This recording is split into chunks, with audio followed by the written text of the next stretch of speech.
तो चलिए इस वीडियो में हम लेकर आ चुके हैं दोस्तों इंटरमीडिएट एग्जामिनेशन 2022 वालों के लिए जो भी छात्र 2 फरवरी को एग्जाम देने वाले हैं उन सभी छात्र एवं छात्राओं के लिए यहाँ पे फिजिक्स का भौतिक शास्त्र का दोस्तों क्वेश्चन पेपर लेकर आए हैं।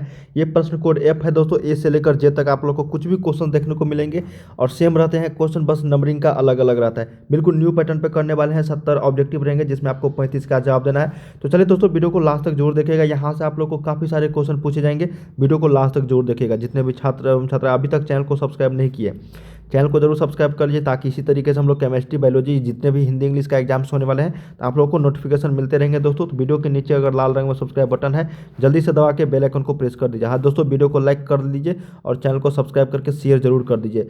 इसका PDF डाउनलोड करने के लिए सभी छात्र टेलीग्राम पर जुड़ जाइए। टेलीग्राम का लिंक आपको डिस्क्रिप्शन में मिल जाएंगे। टेलीग्राम पर हर एक छात्र को जुड़ना ही है क्योंकि वहाँ पर आपको वायरल क्वेश्चन और काफ़ी सारे इंपॉर्टेंट क्वेश्चन वहीं पर देखने को मिलेंगे और आंसर की भी। तो जल्दी से जुड़िए दोस्तों और हाँ चैनल को सब्सक्राइब कर लीजिए। और वेबसाइट का लिंक भी डिस्क्रिप्शन में starclassdpoint.com गूगल पे लिखिए काफ़ी सारे क्वेश्चन का प्रैक्टिस करने के लिए। चलिए दोस्तों हम लोग यहाँ पे स्टार्ट करते हैं। तो ये सारे बहुत ही भिविया है दोस्तों, इसलिए वीडियो को लास्ट तक जरूर देखिएगा। रिक्वेस्ट है दोस्तों, यहाँ से आप लोग को काफ़ी सारे क्वेश्चन देखने को मिलेंगे। एक एक क्वेश्चन बहुत ही इंपॉर्टेंट है। चलिए रटते चलिए, समय कम है। पहला क्वेश्चन है कि किसी आवेशित खोखले गोले के अंदर जो विद्युत क्षेत्र होता है, एक शून्य अनंत या फिर ऋणात्मक, ऑप्शन नंबर भी याद रखिएगा शून्य होता है। किसी आवेशित खोखले गोले के अंदर जो विद्युत क्षेत्र होता है, इलेक्ट्रिक फील्ड का जो मान होता है दोस्तों हॉलोस्फीयर में, वो 0 के बराबर होती है, ऑप्शन नंबर बी। एक एक प्रश्न बहुत ही इंपॉर्टेंट है। चलिए दूसरा क्वेश्चन है कि 1 वोल्ट से आवेशित 1 माइक्रोफैराड धारिता वाले संधारित्र पर कुल आवेश कितना होगा। समझ रहे हो ना, ये डायरेक्ट फार्मूला बेस्ड क्वेश्चन है दोस्तों कि charge on a capacitor of capacity 1 microfarad connected to a source of 1 volt will be. तो देखिए दोस्तों इसका जो आंसर हो जाएगी वो आपको शून्य, 1 माइक्रो कूलम, ये 1 कूलम या फिर अनंत, इसका आंसर हो जाएगा 1 माइक्रो कूलम। जब माइक्रो फैराड लगा हुआ है तो 1 माइक्रो कूलम हो जाएगा। और आवेश का मान आप लोग जानते होंगे दोस्तों यहाँ पे, है ना। तो ये आपका क्या हो जाएगा, डायरेक्ट फार्मूला होता है ये, ऑप्शन नंबर 2 का बी करेक्ट। चलिए अगला क्वेश्चन है 2 का बी करेक्ट हो जाएगी। अगला क्वेश्चन है कि धारावाही चालक के अंदर इलेक्ट्रॉन की जो गति होती है समरूप होती है, त्वरित होती है, अपसारित या फिर अवमंदित। तो ऑप्शन नंबर 3 का हो जाएगा राइट, अवमंदित, है ना। डी एक्सेलरेटेड होते हैं धारावाही चालक के अंदर इलेक्ट्रॉन की गति। चलिए अगला क्वेश्चन देखते हैं 4 नंबर कि किलोवाट घंटा मात्रक होता है। तो किलोवाट घंटा जो मात्रक होता है दोस्तों विद्युत शक्ति का, विद्युत ऊर्जा का, बल आघूर्ण का या फिर विद्युत धारा का। तो 4 का करेक्ट आंसर हो जाएगी दोस्तों आपका विद्युत शक्ति का, ऑप्शन नंबर यहाँ पे ए करेक्ट हो जाएगी। अगला क्वेश्चन देखते हैं हम लोग कि लेंज का नियम किस संरक्षण सिद्धांत से संबंधित है। लेंज का नियम, तो लेंज का नियम दोस्तों आवेश के, द्रव्यमान के, ऊर्जा के या फिर संवेग के। तो 5 का करेक्ट आंसर हो जाएंगे द्रव्यमान के। लेंज का नियम किस संरक्षण सिद्धांत से संबंधित है, तो मास के दोस्तों, ऑप्शन नंबर यहाँ पे सॉरी सी हो जाएंगे, ऑप्शन नंबर सी ऊर्जा के। क्या हो जाएगा, सी ऊर्जा के, द्रव्यमान के नहीं होगा, सी ऊर्जा के हो जाएंगे, ठीक है। ऑप्शन नंबर सी करेक्ट है। अगला क्वेश्चन बहुत ही भिव्य है, याद रख करते चलिए। 6 नंबर है कि मुक्त आकाश का पैरावैद्युतांक का मान जो होता है वो कितना होता है। तो मुक्त आकाश का जो पैरावैद्युतांक का जो मान होता है दोस्तों ये होता है आपका 8.85 गुने 10 के पावर -12 फोर्स पर मीटर, ऑप्शन नंबर सी। रटते चलिए, the probability of free space is 8.85 गुने 10 के पावर -12 फोर्स पर मीटर। अगला क्वेश्चन है दोस्तों कि 50 माइक्रोफैराड धारिता वाला एक संधारित्र 10 वोल्ट विभव तक आवेशित किया जाता है, तो संधारित्र की जो ऊर्जा होगी वो पूछा गया, मतलब एनर्जी पूछा गया है दोस्तों कैपेसिटर का, है ना। एक कैपेसिटर का कैपेसिटेंस 50 माइक्रोफैराड है और चार्ज उस पर 10 वोल्ट का यहाँ पे लग रहा है। तो इस संधारित्र की जो ऊर्जा होगी दोस्तों ये आपको बतानी है, तो ये हो जाएगा 2.5 गुने 10 के पावर -3 जूल। देखिए मैं आप लोग को एक बार फिर से बता दूं, 70 क्वेश्चन में 5 से 7 क्वेश्चन ही आप लोग को न्यूमेरिकल रहेंगे, मतलब फार्मूला बेस्ड न्यूमेरिकल क्वेश्चन रहेंगे और सारे क्वेश्चन आपको थ्योरेटिकल रहेंगे, ठीक है, शब्द वाले। इसलिए जो नहीं बने दोस्तों उसको छोड़ते चले जाना है ना। और 70 में आपको 35 का ही जवाब देना है, 35 का ही ऑब्जेक्टिव में। चलिए दोस्तों अगला क्वेश्चन देखते हैं कि 1D ग्राफ जनरेटर एक मशीन है जिसके द्वारा उत्पन्न होता है। क्या क्वेश्चन है कि 1D ग्राफ जनरेटर एक मशीन है जिसके द्वारा जो उत्पन्न होता है उच्च धारा, उच्च वोल्टता, उच्च धारा एवं उच्च वोल्टता दोनों या फिर केवल अल्प धारा। तो यहाँ पे जो राइट आंसर हो जाएगा दोस्तों वो हो जाएगा उच्च वोल्टता। क्या हो जाएगा यहाँ पे उच्च वोल्टता, ऑप्शन नंबर बी। चलिए अगला क्वेश्चन देखते हैं, रटते चलिए। बहुत ही शानदार प्रश्न है दोस्तों ये सारे और बिहार बोर्ड के द्वारा जारी ऑफिशियल क्वेश्चन है ये सारे।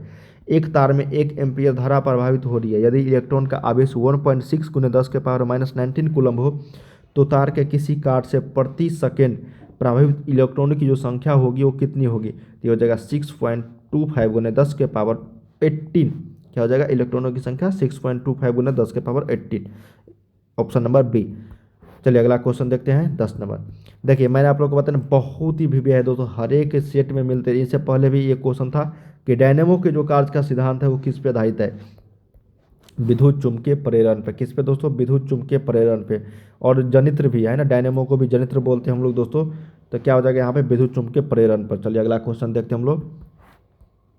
अगला क्वेश्चन है दोस्तों कि 64 समरूप बूंदे जिनकी प्रत्येक की धारिता 5 माइक्रोफैरड है मिलकर एक बड़ा बूंद बनाती है, तो बड़े बूंद की धारिता कितनी होगी, 20 माइक्रोफैरड। देखते ही आंसर मारना है भाई, इतना बार ये क्वेश्चन मिलेंगे आप लोग को प्रीवियस ईयर्स में, मॉडल सेट में। ये तो आपको रट जाना चाहिए दोस्तों, VBA क्वेश्चन है, पूछेगा ही पूछेगा, पूछेगा ही पूछेगा 100% दोस्तों। याद रखिएगा, डायरेक्ट 20 माइक्रोफैरड मारना है। अगला क्वेश्चन कि प्रकाश के एक माध्यम से दूसरे माध्यम में प्रवेश करने पर जो अचर रहता है, आवृत्ति, वेग, तरंग लंबाई या फिर आयाम, तो 12 का करेक्ट आंसर हो जाएगा दोस्तों आवृत्ति, फ्रीक्वेंसी, जो एक दूसरे पर अचर रहता है, एक माध्यम से अगर दूसरे माध्यम में प्रवेश करता है प्रकाश तो। चलिए अगला क्वेश्चन देखते हैं हम लोग कि हाँ कि 5 ओम प्रतिरोध के एक तार से जिसका विभवांतर 7 वोल्ट है 20 मिनट तक धारा प्रभावित होती है तो उत्पन्न ऊष्मा कितनी होगी। तो H बराबर आई स्क्वायर RT वाले फार्मूला से आप लोग यहाँ पे निकाल सकते हो दोस्तों, ऊष्मा पूछा गया है। तो यहाँ पे जो राइट आंसर हो जाएगी वो हो जाएगा 280 कैलोरी। देखिए बहुत ही कम यहाँ पे न्यूमेरिकल रहते हैं, इसलिए छोड़ते चले जाना आपको नहीं बने तो। अब देखिए प्रतिघात का मात्रक है, तो प्रतिघात का जो मात्रक है रिएक्टेंस का दोस्तों, वो महो, ओम, एम्पियर या फिर फैरेड। तो ये हो जाएगा आपका ओम। जो प्रतिरोध का होता है वही प्रतिघात का भी होता है। अगला क्वेश्चन कहा गया है कि यौगिक सूक्ष्मदर्शी की लंबाई बढ़ाने पर इसकी आवर्धन क्षमता जो होती है वो क्या होती है। तो यौगिक सूक्ष्मदर्शी की लंबाई बढ़ाने पर इसकी आवर्धन क्षमता जो होती है वो बढ़ती है। तो ऑप्शन नंबर यहाँ पे बी करेक्ट हो जाएगी। अगला क्वेश्चन देखते हैं हम लोग कि एक प्रिज्म से गुजरती प्रकाश किरण के लिए आपतन कोण I1 है तथा निर्गत कोण I2 है, तो किरण में न्यूनतम विचलन की जो स्थिति में होगा वो क्या होगा। तो 16 का करेक्ट आंसर हो जाएगा जो आपतन कोण होगा दोस्तों वो निर्गत कोण से बड़ा होगा, याद रखिएगा, ठीक है ना। जब प्रिज्म से कोई प्रकाश की किरण गुजरती है तो आपतन कोण हमेशा निर्गत कोण से यहाँ पे बड़ा होता है। ऑप्शन नंबर यहाँ पे बी, विचलन की स्थिति यदि होगी, ठीक ना। अगला क्वेश्चन कि दार्शनिक संख्या 25 को द्विधारी में लिखने पर उत्तर होगा। मैंने बताया था दोस्तों द्विधारी से दार्शनिक और डेसिमल से बाइनरी पूछा जाता है। जैसे यहाँ पे 25 का है तो ऑप्शन नंबर यहाँ पे क्या हो जाएगा दोस्तों, बी हो जाएगा, है ना, क्या हो जाएगा बी। तो अब हम लोग को यहाँ पे 25 पुराना, देखिए मैंने आप लोग को बताया था, इसको लिख लीजिए, ठीक ना। इसको 2 के पावर 0, 2 के पावर 1, 2 के पावर 2, 2 के पावर 3 और 2 के पावर 4। 2 के पावर 0 कितना होता है, 2 के पावर 0 1 होता है ना। तो यहाँ पे 1 गुने 1, तो डायरेक्ट मैं लिख देता हूँ दोस्तों 1 गुने 1, इसका मान 1 आएगा, ठीक है ना। अब प्लस करते चला, अब 0 है, किसी कोई मल्टीप्लाई करेंगे 0 आएगा, 2 के पावर 4 आएगा, 2 के पावर 2 4 आएगा और 0 मल्टीप्लाई करेंगे तो 0 ही आएगा। 2 के पावर 3 कितना 8 और 2 के पावर 4 16, तो 16 8 24 1 25, देखिए आ गया ना। तो यही ऑप्शन नंबर बी आ जाएगा, बताया था दोस्तों। और हाँ ये भी पूछा जाता है कि बाइनरी टू डेसिमल, ये मैंने आप लोगों को बाइनरी टू डेसिमल बताया निकालने के लिए, जितना भी संख्या रहेंगे उस पर 2 के पावर 0 है ना, और मल्टीप्लाई करते चले जाना है इस दोनों में, इसमें और इसमें, समझ में है ना। मैंने बताया भी है दोस्तों, एक बार वीडियो जरूर देख लेना, लिखना कि बाइनरी टू डेसिमल स्टार का स्टडी पॉइंट यूट्यूब पे सर्च करोगे तो आ जाएगी। चलिए 18 नंबर क्वेश्चन है कि यदि एक गोले पर आवेश 10 माइक्रो कूलम्ब हो तो उसकी सतह पर जो विद्युतीय फ्लक्स होगी वो कितनी होगी, ठीक है। यदि एक गोले पर आवेश 10 माइक्रो कूलम्ब होती है तो उसके सतह पर जो विद्युतीय फ्लक्स का जो मान होगा दोस्तों वो आपका हो जाएगा 36 पाई गुने 10 के पावर 4 न्यूटन मीटर स्क्वायर पर कूलम्ब, ऑप्शन नंबर डी। चलिए अगला क्वेश्चन देखते हैं हम लोग कि हाइड्रोजन स्पेक्ट्रम की कौन सी श्रेणी दृश्य भाग में पड़ती है। बहुत ही इंपॉर्टेंट प्रश्न है दोस्तों, और प्रीवियस मॉडल सेट में भी इस तरह के प्रश्न थे। तो ऑप्शन नंबर यहाँ पे क्या हो जाएगा, डी हो जाएगा, बामर सीरीज, बामर श्रेणी जो हाइड्रोजन स्पेक्ट्रम में दृश्य भाग में पड़ती है। अब क्वेश्चन है कि प्रकाश किरण के तीखे कोर पर मुड़ने की घटना को हम लोग क्या बोलते हैं। तो प्रकाश किरण के तीखे कोर पर जो मुड़ने की घटना होती है दोस्तों उसको हम लोग बोलते हैं व्यतिकरण, क्या बोलते हैं, व्यतिकरण। ऑप्शन नंबर डी यहाँ पे करेक्ट हो जाएगी, इंटरफेरेंस। और देखिए यहाँ पे 21 नंबर क्वेश्चन बहुत ही शानदार है कि नीचे दिए गए परिपथ में या परिपथ में ए और बी के बीच समतुल्य धारिता क्या होगी, इसके और इसके बीच में। तो ये दोस्तों क्या है आपका मतलब समांतर श्रेणी में तो जुट जाएगा, तो 3 2 5 हो जाएगी और 5 प्लस यहाँ पे 4, तो 1/5 1 यहाँ पे हो जाएगा आपको कितना, ये हो जाएगा आपको कितना 5 चौके 20 और ये हो जाएगा 9, तो ये हो जाएगा आपका 20/9 माइक्रोफैराड। ऑप्शन नंबर यहाँ पे सी करेक्ट हो जाएगी। बहुत सिंपल है दोस्तों, इस दोनों के बीच आपको समतुल्य निकालना है, धारिता, समतुल्य धारिता निकालना है कैपेसिटर में। तो ये दोनों आपका किस में, सीरीज में। तो सीरीज में हम लोग जानते हैं कि दोनों जुट जाता है, तो 3 + 2 5 यहाँ पे हो जाएगा माइक्रोफैराड। अब ये दोनों और ये दोनों क्या है, सीरीज में है। ये पैरेलल में था दोस्तों और ये सीरीज में है ना।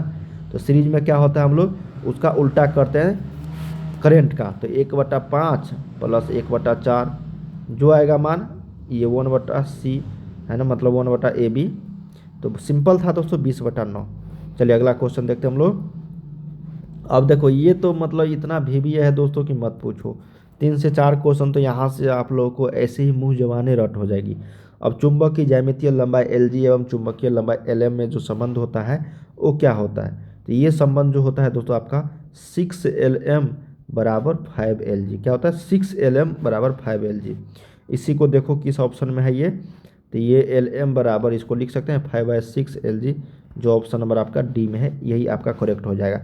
याद रखिएगा 6Lm = 5Lg। क्या होगा, 6Lm = 5Lg। इस तरह के प्रश्न आप लोग को बोर्ड परीक्षा में हमेशा देखने को मिलेंगे दोस्तों, इसलिए इस क्वेश्चंस को आप लोग जरूर रट लीजिए। चलिए अगला क्वेश्चन देखते हैं हम लोग। पानी तथा कांच का अपवर्तनांक क्रमशः 3/2 एवं 4/3 है, तो कांच से पानी में जाती हुई एक प्रकाश किरण के लिए क्रांतिक कोण जो होगा वो कितना होगा।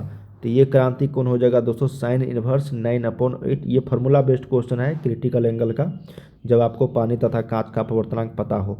बहुत ही सिंपल था। अगला क्वेश्चन 24 नंबर। कहा गया है दोस्तों कि यंग के द्विक क्षेत्र प्रयोग में यदि प्रकाश का तरंगदैर्घ्य दोगुना कर दिया जाए तो फ्रिंज की जो चौड़ाई होगी वो कितनी रह जाएगी, बराबर हो जाएगी, दुगुनी हो जाएगी, आधी या फिर चौथाई। तो ये दोस्तों आधी हो जाएगी। जब तरंगदैर्घ्य उसका दोगुना करेंगे प्रकाश का यंग के द्विक क्षेत्र प्रयोग में, तो फ्रिंज की जो चौड़ाई हो जाएगी वो आधा हो जाएगी। 24 का सी करेक्ट। अगला क्वेश्चन। एक उत्तल लेंस से 24 सेंटीमीटर की दूरी पर रखी एक वस्तु का 3 गुना आवर्धित काल्पनिक प्रतिबिंब बनता है, तो लेंस की जो फोकस दूरी होगी वो कितनी हो जाएगी। तो ये जो हो जाएगा दोस्तों 72, 36, 24 या फिर 48। तो ये हो जाएगा 36 सेंटीमीटर। क्या हो जाएगा, 36। एक उत्तल लेंस से 24 सेंटीमीटर की दूरी पर रखी एक वस्तु का 3 गुना आवर्धित प्रतिबिंब बनता है, काल्पनिक को भी, तो लेंस की फोकस दूरी क्या होगी, 36 सेंटीमीटर। ये न्यूमेरिकल क्वेश्चन है दोस्तों। मैंने आप लोगों को बताया भी कि जो नहीं बने उसको आगे चलते जाना है। श्रेणीक्रमबद्ध LCR परिपथ में अनुनाद होने के लिए आवश्यक जो शर्त है वो क्या है। तो आवश्यक जो शर्त है दोस्तों ये आपका हो जाएगा आपका ω/L = 1/ω/c। क्या हो जाएगा, ω/L = 1/ω/c। Option number A correct हो जाएगी। अगला क्वेश्चन देखते हैं हम लोग कि एक परिपथ के प्रत्यावर्ती धारा का व्यंजक I = 50 cos 100πt है, तो इस प्रत्यावर्ती धारा की जो आवृत्ति है वो कितनी हो जाएगी। तो एक परिपथ के प्रत्यावर्ती धारा का व्यंजक कितना है, तो इस प्रत्यावर्ती धारा की जो आवृत्ति होगी दोस्तों ये आपका हो जाएगा 50 हर्ट्ज। ऑप्शन नंबर यहाँ पे बी करेक्ट हो जाएगी। अगला क्वेश्चन। अब ब्रूस्टर का जो नियम है ये तो बहुत ही वीवी है, μ = 10IP। देखते ही लगाने वाला क्वेश्चन है, μ = 10IP। Option number C. अगला क्वेश्चन देखते हैं हम लोग कि बीटा 6 जो उत्पन्न करता है बीटा डीके प्रोड्यूस संभारिक समस्थानिक आइसोटोप्स या फिर इनमें से सभी। तो ये करते हैं दोस्तों समस्थानिक आइसोटोप्स। Option number B. अगला क्वेश्चन देखते हैं हम लोग कि निम्नलिखित विद्युत चुम्बकीय तरंगों में किसका तरंगदैर्घ्य सबसे कम है। क्या क्वेश्चन है कि निम्नलिखित विद्युत चुम्बकीय तरंगों में जो किसका तरंगदैर्घ्य सबसे कम है, एक्स किरणें, रेडियो तरंग, गामा किरण या फिर टेलीविजन तरंग। तो इसका करेक्ट आंसर हो जाएगा दोस्तों आपका gamma rays. Option number C. चलिए अगला क्वेश्चन देखते हैं हम लोग कि डी ब्रोगली तरंगदैर्घ्य एवं संवेग p के बीच जो संबंध है। क्या क्वेश्चन है कि डी ब्रोगली तरंगदैर्घ्य एवं संवेग p के बीच जो संबंध है दोस्तों वो आपको बतानी है। तो हो जाएगा λ = h/p। क्या क्वेश्चन है कि λ = h/p। Option number B. चलिए अगला क्वेश्चन देखते हैं कि ट्रांसफार्मर का क्रोड जो बनता है वो किससे। तो ट्रांसफार्मर का जो क्रोड बनता है दोस्तों नरम लोहा से, कठोर लोहा से, तांबा से, फिर जस्ता से। तो 32 का राइट आंसर हो जाएगा नरम लोहा से। Option number A. चलिए अगला क्वेश्चन देखते हैं हम लोग कि निम्नलिखित में से कौन विद्युतीय क्षेत्र से त्वरित नहीं होता है। निम्नलिखित में से कौन जो है विद्युतीय क्षेत्र से त्वरित नहीं होती है, प्रोटॉन, न्यूट्रॉन, अल्फा कण या फिर इलेक्ट्रॉन। तो 33 का राइट आंसर हो जाएगा इलेक्ट्रॉन। रटते चलिए दोस्तों, बहुत ही सिंपल और इम्पोर्टेंट प्रश्न है, बहुत ही वीवीए है। अगला क्वेश्चन कि दो परमाणुओं की परमाणु संख्या का अनुपात 1:27 है, तो उनकी नाभिकीय त्रिज्याओं का जो अनुपात होगा वो कितना हो जाएगा? तो ये हो जाएगा 1:3। समझ में आ रही ना? Option number A. चलिए अगला क्वेश्चन देखते हैं हम लोग। कहा गया है कि बहुत तरंगों के लिए आवृत्ति कितनी होनी चाहिए? तो बहुत तरंगों के लिए जो आवृत्ति होनी चाहिए दोस्तों, वो होनी चाहिए आपका 10⁵ मेगाहर्ट्ज से अधिक। 10⁵ मेगाहर्ट्ज से अधिक। चलिए अगला क्वेश्चन देखते हैं हम लोग। कहा गया है कि एक समान विद्युतीय क्षेत्र में द्विध्रुव ई की दिशा से थीटा विक्षेपण में किया गया कार्य जो होता है वो आपको बताना, वर्क डन यहाँ पे बतानी है दोस्तों, है ना? तो वो आपका आंसर हो जाएगा 36 का करेक्ट। W बराबर PE1 - cos theta, option number A. अगला क्वेश्चन, एन टाइप के अर्धचालक में मुख्य धारा वाहक होते हैं। एन टाइप के अर्धचालक में जो मुख्य धारा वाहक होते हैं दोस्तों, वो होता है आपका इलेक्ट्रॉन। ये पहले भी क्वेश्चन था, बहुत ही सिंपल और बहुत ही विवेक क्वेश्चन है दोस्तों, 37 नंबर। चलिए अगला क्वेश्चन, निम्नलिखित में से किसकी वेधन क्षमता महत्तम है? तो वेधन क्षमता जो है दोस्तों यहाँ पे पेंट्रिंग पावर सबसे ज़्यादा एक्स किरण, अल्फा किरण, कैथोड किरण या फिर गामा किरण। तो ये होता है गामा किरण का, ऑप्शन नंबर यहाँ पे डी करेक्ट हो जाएगी। अगला क्वेश्चन, ये देखिए यहाँ पे कहा गया है कि परमाणु संख्या निकालनी है। एक तत्व दिया गया X 202 और 84 का एक नाभिक पहले अल्फा कण और फिर बीटा कण उत्सर्जित करता है, तो परिणामी नाभिक की जो परमाणु संख्या होगी वो कितनी होगी? तो हम लोग क्या करेंगे दोस्तों यहाँ पे, तो यहाँ पे ये ऑप्शन नंबर करेक्ट हो जाएगी ए 82। क्या हो जाएगा? परमाणु नाभिक की परमाणु संख्या कितनी हो जाएगी? 82, 82। ठीक है ना? चलिए अगला क्वेश्चन देखते हैं हम लोग। कहा गया है दोस्तों कि पूर्ण तरंगीय दिशकरण में यदि निवेश आवृत्ति 50 है तो निर्गम आवृत्ति बताया था ना दोस्तों, इस तरह के प्रश्न आपको। तो ऑप्शन नंबर यहाँ पे क्या हो जाएगा? ऑप्शन नंबर यहाँ पे दोस्तों ये हो जाएगा 50 हर्ट्ज। ठीक है, तो याद रखिएगा। चलिए अगला क्वेश्चन देखते हैं कि किसी परिपथ का किसी परिपथ का प्रतिरोध 12 ओम है तथा प्रतिबाधा 15 ओम है, तो परिपथ का शक्ति गुणांक कितना होगा? जब प्रतिरोध इतना है, प्रतिबाधा इतना है दोस्तों, तो परिपथ का जो शक्ति गुणांक होगा ये हो जाएगा आपको दोस्तों 0.8। क्या हो जाएगा? 0.8। चलिए अगला क्वेश्चन देखते हैं हम लोग कि प्रकाश के तरंगों की संचरण में दोलन तल की दिशा तथा ध्रुवन तल दिशा के बीच जो कोण होता है वो कितने डिग्री? तो वो 90 डिग्री के बीच के होते हैं। तो यहाँ पे दोस्तों हम लोगों ने 42 क्वेश्चंस कर लिए हैं। इसके आगे क्वेश्चन हम लोग अगले वीडियोज में कवर करेंगे। तो जल्दी इस चैनल को सब्सक्राइब करके बेल आइकन को प्रेस कर दीजिए, ताकि इसी तरीके से हम लोग जैसे ही न्यू वीडियो लेकर आऊँगा नोटिफिकेशन मिलते रहेंगे। ठीक है, वीडियो को शेयर जरूर कीजिए दोस्तों, लाइक करके। और हाँ, कमेंट करके बताना आप लोग जानते थे या फिर नहीं, कितना जानते थे पहले से। बहुत ही विवय है दोस्तों, इसी तरह के प्रश्न आएंगे आप लोगों के बोर्ड परीक्षा में। चलिए हम लोग मिलते हैं नेक्स्ट वीडियोज़ को लेकर। बहुत बहुत धन्यवाद।